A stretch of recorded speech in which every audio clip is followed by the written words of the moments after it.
So welcome back to this next session of the ICSI Summit. I think this is a unique event, bringing together such a broad group of stakeholders committed to taking the bold steps on climate action for infrastructure. And as you all know, urgent action is now needed to ensure that vulnerable communities everywhere around the world have the resources, the capabilities, and the infrastructure to ensure that their lives and their livelihoods are resilient in the face of rising climate impacts.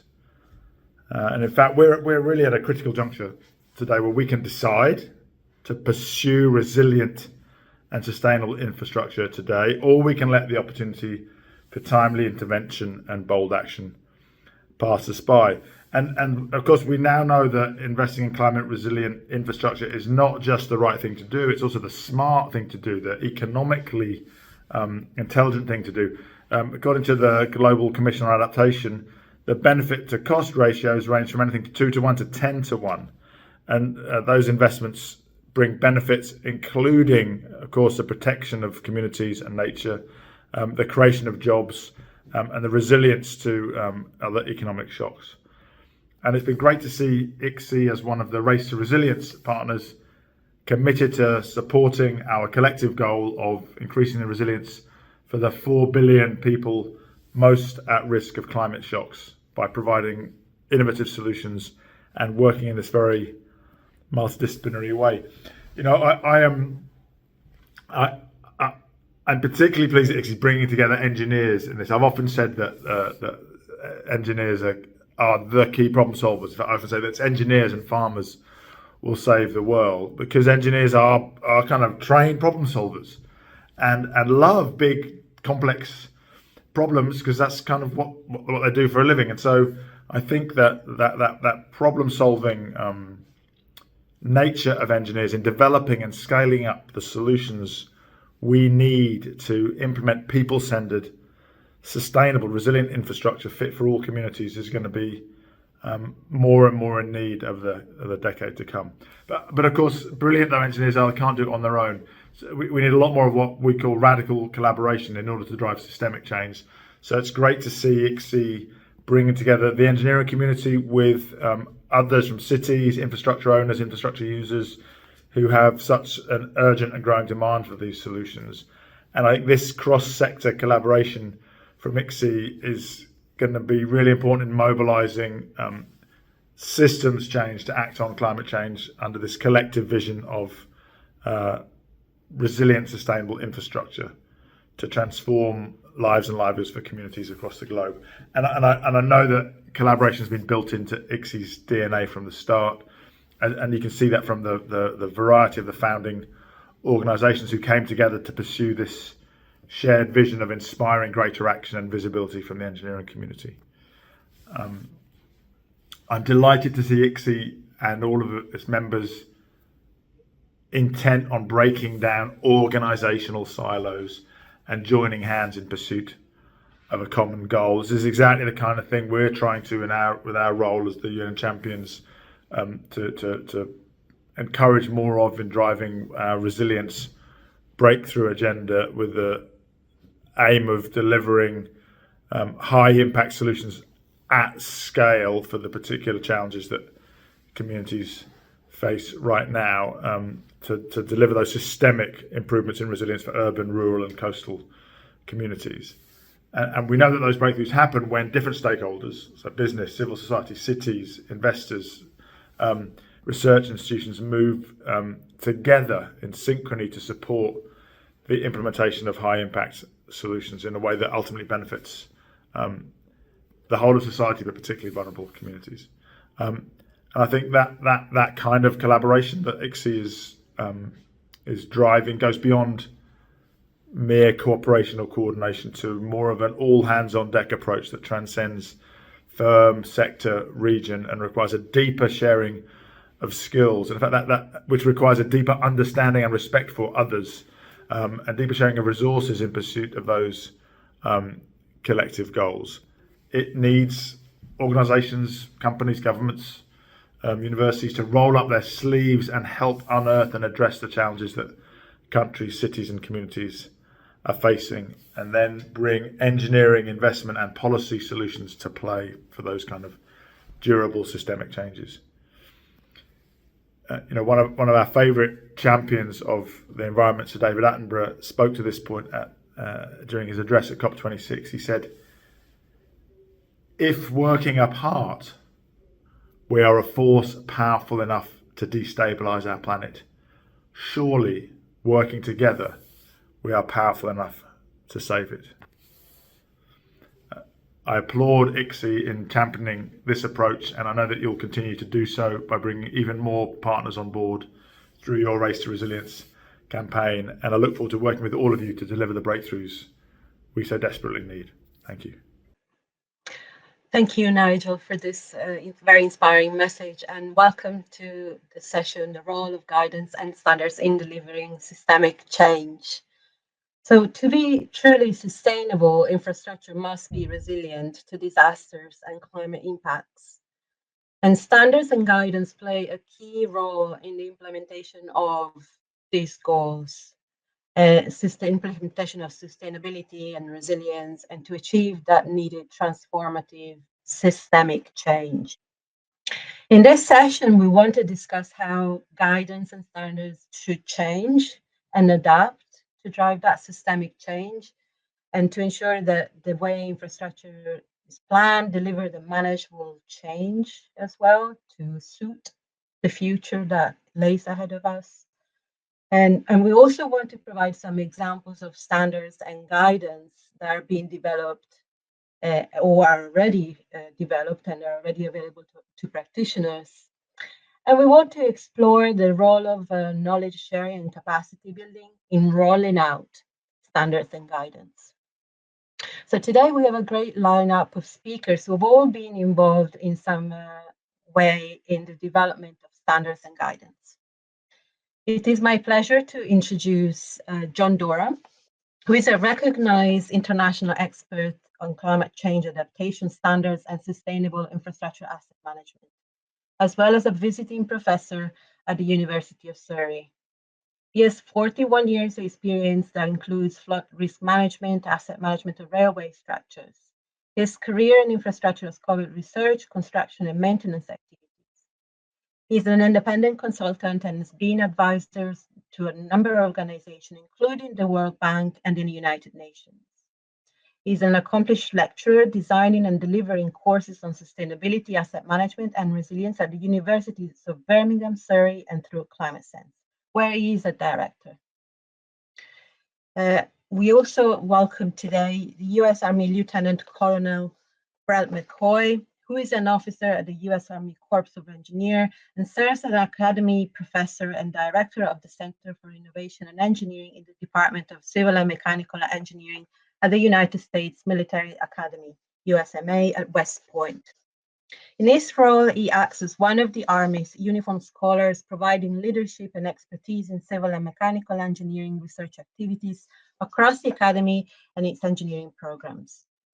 He holds a Bachelor of Science in Civil Engineers, a Master of Science, and a doctorate degree in Civil Engineering from North Carolina University.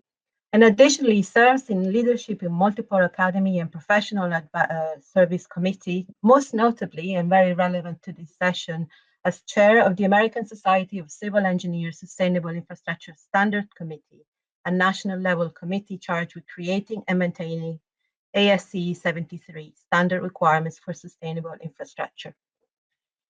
And then finally, Emily Corwin is the director of Nature-Based Engineering Solution at Conservation International, a registered professional civil engineer in the state of California, and the founder of an environmental engineering firm that focuses on water resource and conservation projects.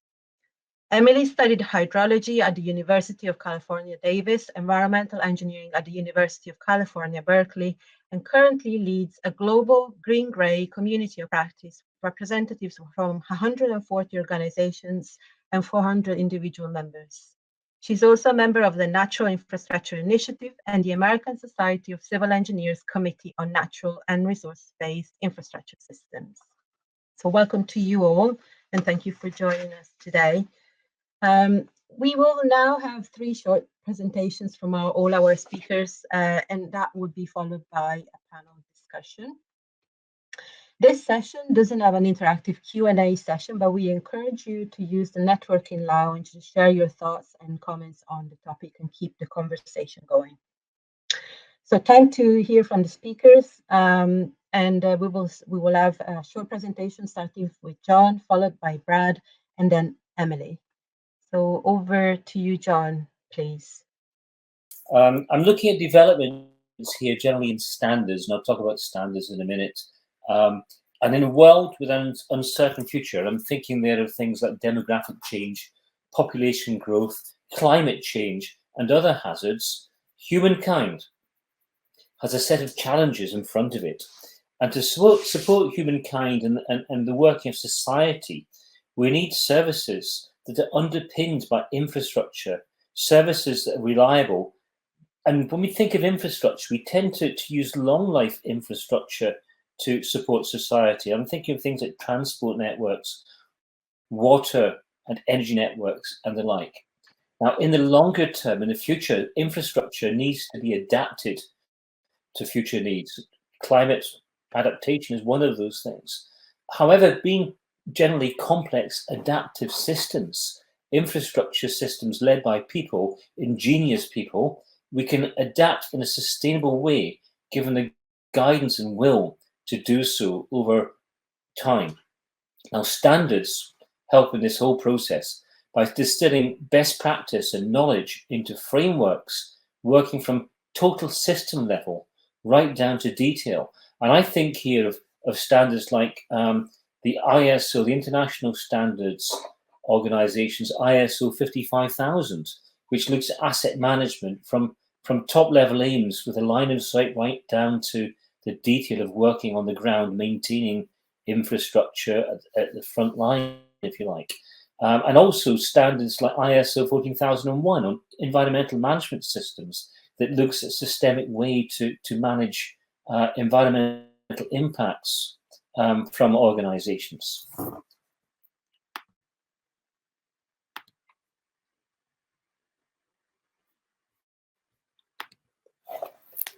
So when I think about standards, I did some research a few years ago for the Asian Development Bank and came up with this list looking at resilience. There are many standards covering adaptation to the climate and many that look at resilience, as on this slide. But what I want to get into is really what's happening in the world of standards developers, such as the International Organization for Standardization, ISO, and CEN-CENELEC, the European overarching standards body. Both ISO and CEN have been working in recent years prioritizing and have prioritized work towards infrastructure resilience and climate change adaptation.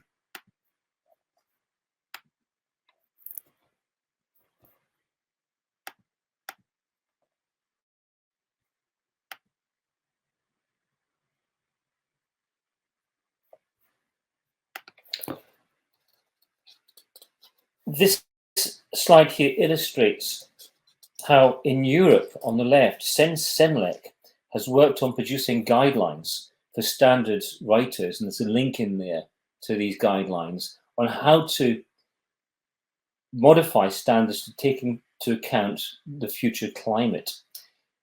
We realized when looking at some of this work under this mandate 526 that's mentioned here, that many infrastructure standards, indeed most of them, are anchored in the past. When they talk about weather and climate, they tend to look at, well, many of them tend to look at the 1961 to 1990 climate. And we're seeing such rapid change in the climate now that those sort of parameters taken out of that 30-year time period are no longer relevant. But lots of work is needed to progress towards, for example, bring ways of addressing future weather patterns into things like the structural Eurocodes, the EN 1990 series and further. Much work has been carried out under the European Commission's mandate 526. Do Google that, there's a lot of information there. And that's worked on looking at infrastructure standards and modifying them for the future climate. And like I said, there's a tailored guidance that CEN-CENELEC have produced with help from some of my colleagues on how to modify those standards. There's a link there to that. International standards, ISO also has a framework under ISO 14090, which is principles, requirements, and guidelines for adapting to climate change. Now, the framework is kind of illustrated here on the right. There's pre-planning, assessment of impacts, planning adaptation plans, implementation of those plans, monitoring and evaluation. And as we go down that diagram, you'll see that ISO 14091 has been published, which looks at impacts and vulnerability. And ISO TS 1492 is another standard that looks at sector-specific planning for local authorities. But see also BS 8631, recently published. 8631 covers how to deal with uncertainty using adaptation pathways, and in time that will become an ISO standard. It's a useful document to use and look at when you're looking at long life infrastructure, so as you are able to take account of future uncertainty. These guidelines together, the ISO guidelines, the changes that are being made in SEN standards, together can really help to build resilient infrastructure and modify existing infrastructure to become more resilient. ISO and SEN will be producing more as time goes on, and a key message here, though, is that decision makers can require future-proofing of new and existing infrastructure now, and designs can be constructed compliant with existing standards. We just have to know where to look for the right kind of weather and climate data. We can be compliant with existing codes using data from for example, from the Climate Adapt portal that's run by the European Environment Agency. The World Bank has data on future climate, and in the UK, we've got the UK CP18 projections, and many countries across the globe have equivalents to these, where we can use the standard, use future data, and future-proof infrastructure. One quick last point is that we can actually intervene when we're renewing some of this long life infrastructure, so we can adapt it to the future climate during a routine cycle of renewal. Thank you very much. Great, thank you, John, and apologies for the technical difficulties. Over to you, Brad, for your presentation. Thank you. All right, thanks very much, Savina. And I'll just, as Savina mentioned, I am a lieutenant colonel in the U.S. Army. I'm an engineer officer for a number of years, over 20 years now. And I'm also, for the last little better than a year, have served as the chair of the ASCE Sustainable Infrastructure Standard Committee, a committee that I've served on previously, the previous 3 years as the vice chair. So I've been on that committee for 4 years now. And over those past 4 years, we have been working, as Savina mentioned, on developing a ASCE 73, which is a sustainable infrastructure development standard. And so I'll talk a little bit about the standards development. I'll talk a little bit about what some of the concerns and the considerations that we've thrown into that standard. But also I'll just mention in my day job, Savina, I forgot to update you. I apologize. I'm actually no longer the director of the center you described. I'm the Associate Dean for Research at the U.S. Military Academy, where I oversee all the research activities here at the Academy, much of which is focused on exactly what we're talking about today. So I want to start just by mentioning ASCE Policy 418 that I don't need to read to you, but I would like to highlight that really sustainable development is the application of what ASCE Policy 418 is getting at, where it defines the triple bottom line as the economic, environmental, and social conditions, which many of us recognize as what is sometimes referred to in the literature as the 3 pillars of sustainability. And so really, it's that policy that ASCE put out many years ago that for those resources to enhance the safety, the health and welfare, and the quality of life for all of society. So as we look at integrating those 3 pillars into all of the development, and really it comes down to what I've highlighted there right in the middle of the screen. We have to do the right project. So think through what is right for society, what is right for the environment, what is right for our economic considerations, applying a balance across that triple bottom line. And then we have to do the project right.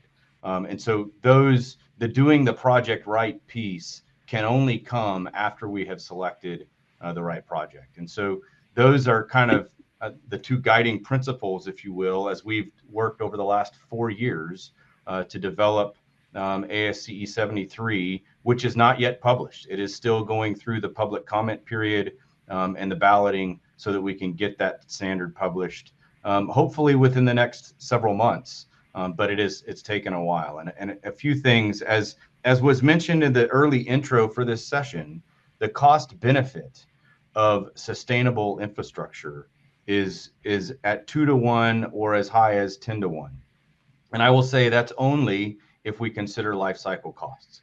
And so we have to have a cultural shift from developing and planning and budgeting for infrastructure projects based on initial costs versus life cycle costs. And so that is one key consideration that we have built into the ICSI 73 standard. And also a systematic approach versus individual structures. And really this comes down to we use the Envision sustainability rating tool, which is certainly not a standard. It's a system, or it's a rating tool, much like LEED is a tool. And we use that Envision rating tool as a framework for the standard because it takes a systematic approach to infrastructure development. And so it's not looking at individual structures. And if you think about this, ties back to the right project. It's not just about the individual structures. How does that structure link in with the surrounding infrastructure system, link in with society, the stakeholders, the environment? And so all of this is more of a systematic approach to infrastructure development. And I would also say infrastructure retrofit. It's not just new infrastructure. It's maintaining and extending the useful life of the existing infrastructure, which certainly provides significant benefit as we look at the infrastructure. But as I mentioned, the standards development process, these standards are needed as enablers to get tools out for our engineers and infrastructure developers and planners and budgeters to use this the standards as enablers. And we need to get those enablers out quick, but to develop a standard takes years, not months.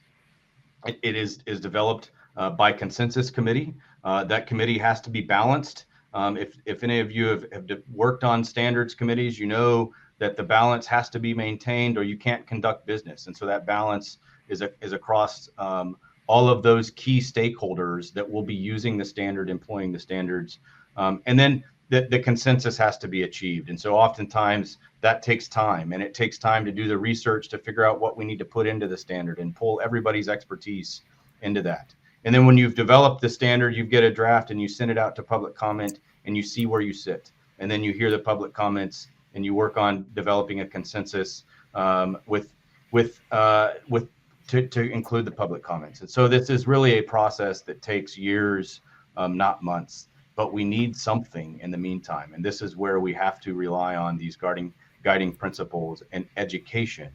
And we've talked many times on my standard committee and especially with my role here at the Academy, where I'm developing young leaders to go out and serve our nation, developing young leaders who are sustainability conscious. And in fact, in the U.S. Army, we have the Secretary of the Army has told us that we have to be resilient in the face of climate change. Climate change is a threat, not only to infrastructure development, but just to operations in general. And so understanding and having sustainability-minded, resiliency-minded leaders as we push out the next generation of leaders is also incredibly important. And so with that, I look forward to the panel discussion, and thanks very much for taking the time to listen. Great, thank you, Barad. And then over to you, Emily, for the last presentation. Great. Well, thank you to Savina and to the previous panelists. I think we need to do more to design and build with nature to realize more resilient infrastructure in the future. And to make that change happen, we have a key problem, which is given the lack of accepted norms and standards for natural infrastructure design and engineering, how might we increase the experience, the familiarity, and consequently the confidence of engineers, developers, industry, and governments so they can design and build natural infrastructure projects that protect, manage, and restore nature for communities and future generations. And to address that problem, we need to collaborate to create 21st century engineering guidelines for our 21st century challenges and advance new strategies to develop engineering guidance for practitioners. So we'd love to hear from you about what you think about this problem and the path forward. On this slide and my remaining slides is a QR code that links you to a Mentimeter survey, or you can visit mentimeter.com and enter the code on the screen. So what level of guidance do engineers need? This is a quick sketch depicting the amount of engineering guidance available on the x-axis and the percent of engineers capable of designing natural infrastructure on the y-axis. So our goal is to reach 100% of engineers around the world with the information they need to design natural infrastructure projects. So generally speaking, I think the early adopters are those willing to take risks and try new approaches. Next come those comfortable applying best practices and principles, then those that need engineering standards and specifications, and finally the group that will only apply natural infrastructure if code, regulators, or clients are demanding it. So I think right now we're fully engaged with engineers in the first two categories. So there are few accepted engineering standards for nature-based infrastructure solutions specifically, but there are many guides and resources that give us enough information to begin. And I want to share 3 of those with you. So the first is the International Guidelines on Natural and Nature-Based Features for Flood Risk Management. The second is the Practical Guide to Implementing Green-Gray Infrastructure that is a crowdsourced product of our community of practice. The third is something the Green-Gray Community of Practice is also setting out to do, is to develop concise scientific green-gray engineering guidance, starting with mangroves and seawalls. So we created a Guyana-specific version and are working to make a globally applicable version this year. We also have made available on our Green-Gray community website a database that reviews engineering resources from around the world based on their level of detail, the topical focus, and the applicability to nature-based infrastructure. So as one example, for green stormwater infrastructure in the United States, I think it took approximately 30 years to move towards the end of the curve that you see on the screen. And given our climate crisis, I think we have 5 years or less to move through this process for other types of natural infrastructure. So how can we compress or shorten this adoption curve? So to accelerate this process, one alternative is radical collaboration. To build and implement a system by and for users to input knowledge and data with a focus on crowdsourcing information about natural infrastructure technology, performance, and cost to inform descriptive methods. So for example, for different types of natural infrastructure projects, we can define a common set of key performance indicators and monitoring variables to create consistency within the platform. And we can incorporate cost-benefit analysis, input data, and outputs to build a database of social, economic, and environmental costs and benefits, that triple bottom line. We can link to existing frameworks like infrastructure pathways, which provides the benefit of taking a life cycle view to encourage collective action and system approaches. Imagine multiple pathways, one each for different types of natural infrastructure solutions, like mangroves and seawalls, living shorelines, and ecotone levees, layered on top of this framework. We can use online database structures and open source knowledge platforms like the International BMP database, which I think was pivotal in building confidence and comfort for green stormwater infrastructure, especially in the design and regulatory communities. So we can design a platform that leverages modern computing and data collection technology. When comparing the supercomputers we now all have in our pockets to early computers, what could the modern engineering standard look like? One idea is to create a natural infrastructure engineering hub, an international resource for how to design, build, monitor, measure, maintain, and adaptively manage nature-based engineering solutions that closes and shortens the feedback loop between discovery, application, and advancing practice, and gives engineers and regulators access to information to increase confidence in outcomes. So thanks so much, and looking forward to the conversation going forward. Thank you, Emily, Brad, and John, for your presentation. It's great to hear about initiatives that are ongoing. Standards are about to be published. It's great to see that the standards community is really busy developing the resources they really need. So I'd like to move into the panel discussion without further ado, and kick it off with a question for all panelists. So this is not an easy question. I'm aware of that, but it's an important question. So I've heard it said many times. You mentioned the life cycle, Emily. Brad mentioned the life cycle, considering life cycle cost, considering a systemic view. So this is something that kind of it is coming across, I think, quite loud and clear that we need to achieve that transformative systemic change. We need to think about infrastructure projects as intervention have an impact on the wider system. So then we need to select those projects, so the right projects that Brad, you mentioned, that will result in a net gain, balancing as a balancing act of many different things that we need to achieve through delivering this project. So we need to balance resilience, we need to balance net zero, we need to balance achieving wider sustainability outcomes, we need to balance it with working with nature. So there's several different things that we need to be considering and balancing. So the question is this, how close or how far are we to developing the resources, the standards, the guidance that can guide the practitioners in this balancing act, considering that there's so many different things that we need to be keeping in mind?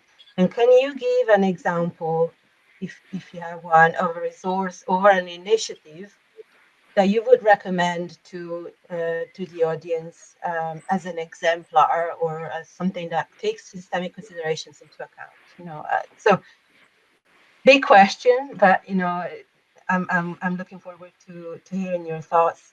Starting with you, John, if possible, please. Thank you, Savina. That's a really good question. Thinking about systemic considerations and bringing them together in infrastructure development, yes. The one development I would point to, first of all, is the 2019 publication of ISO 14090, which is entitled Adaptation to Climate Change, Principles, Requirements and Guidelines. And there's a thread that goes through that encourages the user of that standard when developing adaptation plans to take a systemic, holistic view. There's a whole annex devoted to using systems thinking to develop the scope of an adaptation plan. And one of the things that I was particularly keen to put in there, sorry, I should have said, I was privileged to be the chair of the working group that developed that standard.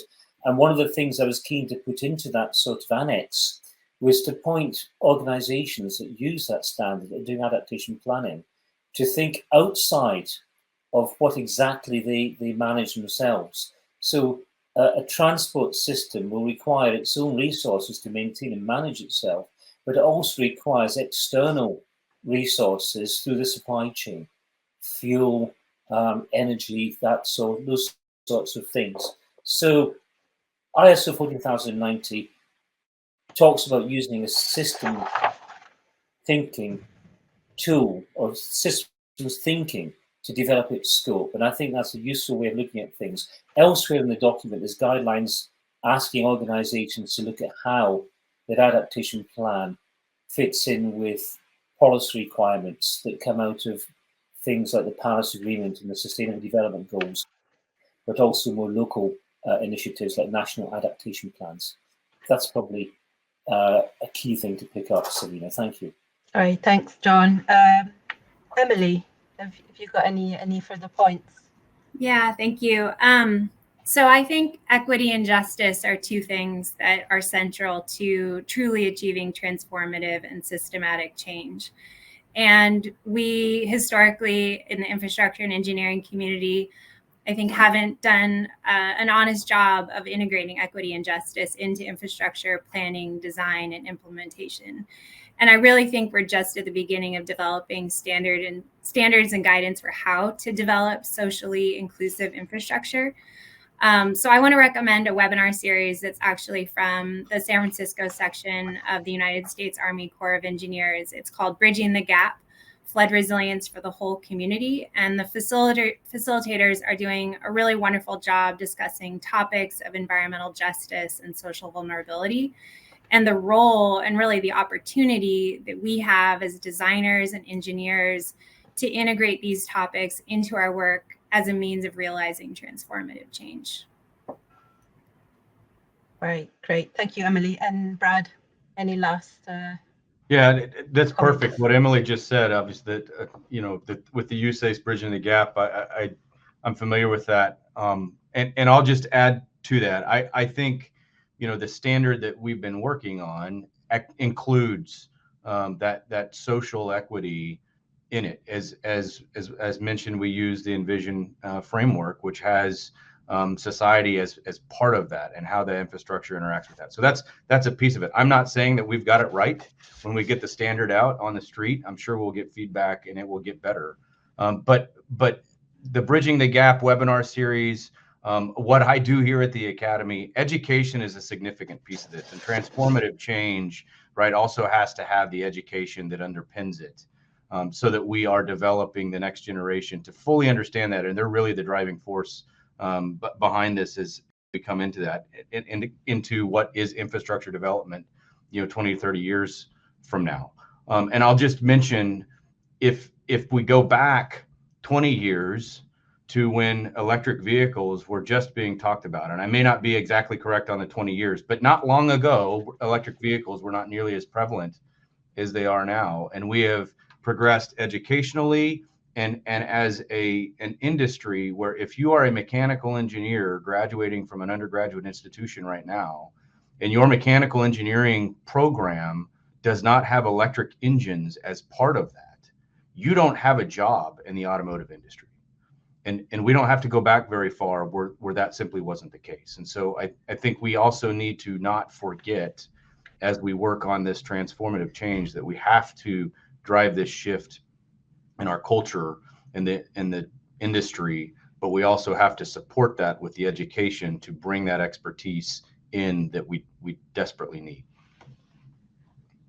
Thank you, Brad. I would like to ask another question, and I will blend it with a question that came from the audience. I know I said no interactive Q&A, but this one is quite relevant, and it fits nicely with my next question for you, panel today. So the development of robust and rigorous guidance and standards requires time and extensive stakeholder engagement. And it also requires writing committees with the right knowledge and expertise to be able to contribute. So in your experience developing standards, and this is probably primarily for John and Brad, because I know you are actively involved in the standard development, what are the challenges and opportunities you see with the inclusive engagement and with the finding the right expertise to bring to the committees who are developing the standards? So maybe Brad quickly, and then John, since you're on the screen, Brad. Sure. I will say getting the expertise is not easy. And I talked about the balance. So our committee, because we were asked to develop a standard that spans all infrastructure. So it's not a sustainable infrastructure standard for, say, transportation infrastructure. It's all sectors of infrastructure. That's not easy, as we have found, as we're still at the drawing board after 4 years. But we had to bring in people from consumers who are going to be those that are using the standard, design, you know, A&E firms, engineers that are going to be using the standard, from producers, material suppliers, and constructors who are actually producing the infrastructure. And then what ASCE calls general interest groups, largely academics, who are doing intensive research in this area. So we bring all of those people together to keep that balance of expertise. And because it's a certified standard, we have a regulator, someone who works in regulation. Actually, we have a few people that do that. So bringing the expertise together is certainly not an easy task, but it's absolutely critical. And that's honestly what takes so long. It took us over a year to form the committee to produce this standard. It's not an easy undertaking. And I think that answers the question. Right, it does. Thank you. John, have you got anything to add? It certainly, as Brad mentions, it can be a huge challenge to get the expertise together. And very often we get the technical experts, but thinking about inclusivity and things like that sort of topic, it is sometimes a huge challenge to get people whose expertise is maybe not the same as the topic requires, but is essential. But I make a big plea here to everybody that's listening in and watching this summit. If you want to get involved, email me, get in touch with your national standards body. We could do with lots of volunteers to help bring a bigger, wider, more diverse community from, particularly in my view, from the global south and Asia Pacific to get involved in standards development. We can't develop standards without people volunteering to help in that process. That's the vital thing to me. Thank you. Thanks, John. And I'd like to ask the next question to Emily, if I may. We obviously, with all these resources being published and being developed all the time, what is the role of knowledge sharing organizations that might be what ICSI intends to do, promoting and bubbling up to the top resources that are really important for practitioners? And how else can we accelerate adoption of the good resources, the good standards and guidance that are out there? Yeah, great question. Thanks, Savina. So I really applaud ICSI. I think, there are a wide array of knowledge sharing platforms that do exist. And one of the challenges that we see with practitioners globally around nature-based solutions, for example, is there's so much out there, it can be really challenging to navigate. Where's finding the information that's relevant to a particular engineer, designer, planner's project at the specific stage of design and implementation. And so I think ICSI could really play a central role in continuing cultivating the best resources in a way that's really clear to navigate and kind of raising that profile as a go-to. But then also have a convening role, for example, in the creation of a natural infrastructure engineering hub that I mentioned. It's, there's a track record of information exchange and sharing and trust, which is, I think, one of the real challenges when you're talking about crowdsourcing technical information like we're talking about. And ICSI could really build upon that to not only be a distributor and a curator, but also a creator of engineering resources. And I think one of the keys that's going to be really central to accelerating adoption of standards in the future is addressing this problem that we have about evidence-based decision making. And I'm, again, focused on nature-based solutions here. They're at best, it's project, region, or problem specific.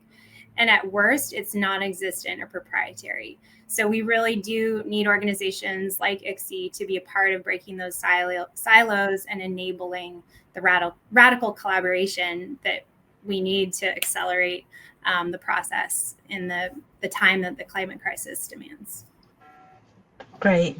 Thank you, Emily. And unfortunately, it's time to wrap up our session already. So it's really flown by. But I'd like to thank you all again, all the speakers today for your contribution. This is a very important conversation, and ICSI will work with you and others to advance it after the summit. So we'll now go into a break. The summit will resume with session 3. Please stay with us. A networking lounge will be active during the break, and for those who want to continue the discussion. So see you after the break. Thank you very much, Emily, John, and Brad. Great. Thank you, Savina. Thank you.